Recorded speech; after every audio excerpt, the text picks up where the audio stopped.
আজই ডাউনলোড করুন আর এনজয় করুন আপনার পছন্দের শো।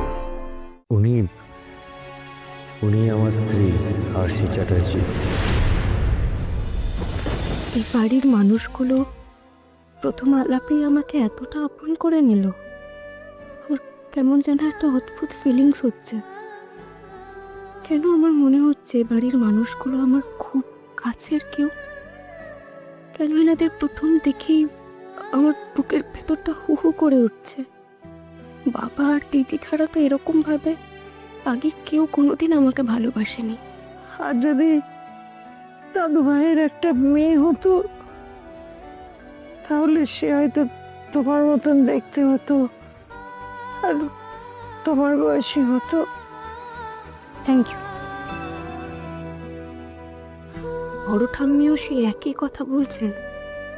বাবা তো কাল এত জোর দিয়ে বলল আমি ওই বাড়িরই মেয়ে। তুই আমার মেয়ে, আমার নিজের মেয়ে। আর বাবার কথা কিছুতেই মিথ্যে হতে পারে না। আমি এ বাড়ির কেউ নই, এটা ওনাদের স্পষ্ট করে বুঝিয়ে দিতে হবে। বড় ঠাম্মি, ওনার সাথে হয়তো আমার মুখের মিল আছে, কিন্তু এই কোইন্সিডেন্সটুকু ছাড়া এই বাড়ির সাথে আমার আর কোনো সম্পর্ক নেই।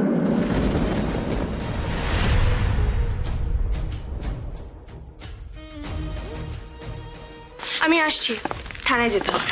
বলছি তুমি একটু কিছু খেয়ে যেতে পারতে, আর একটু থেকে সবার সঙ্গে গল্প করে যেতে পারতে। সরি, আমার লেট হয়ে যাবে, আমাকে যেতে হবে। আসছি।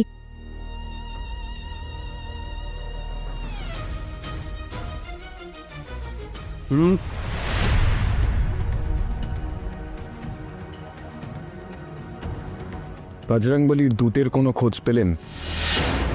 এই লোকটা আমাকে হঠাৎ এরকম একটা অদ্ভুত প্রশ্ন করছে কেন? আসলে কেউ নিজের হাতে আইন তুলে নিক, এটা আমি পছন্দ করি। আমিও করি না। যেদিন বজরংবলীর দূত আবার কোনো ক্রাইম করবে সেদিন ওকে ক্রাইম স্পট থেকে আমি রেড হ্যান্ডেড অ্যারেস্ট করব।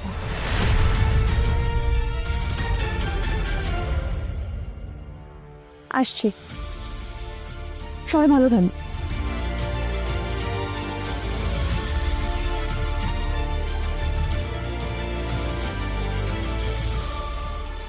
যাক, মেয়েটা তাহলে একটু হলেও নরম হয়েছে আমার প্রতি। সাক্ষ্যজিৎ বাবু,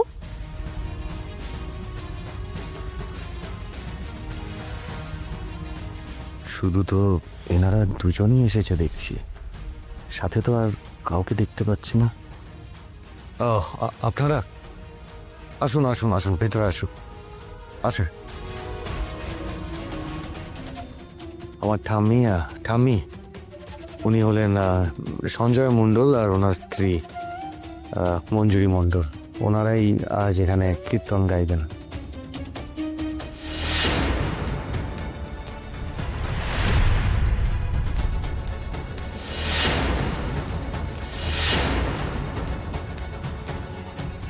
কি হলো, আপনারা ওদিকে কি দেখছেন?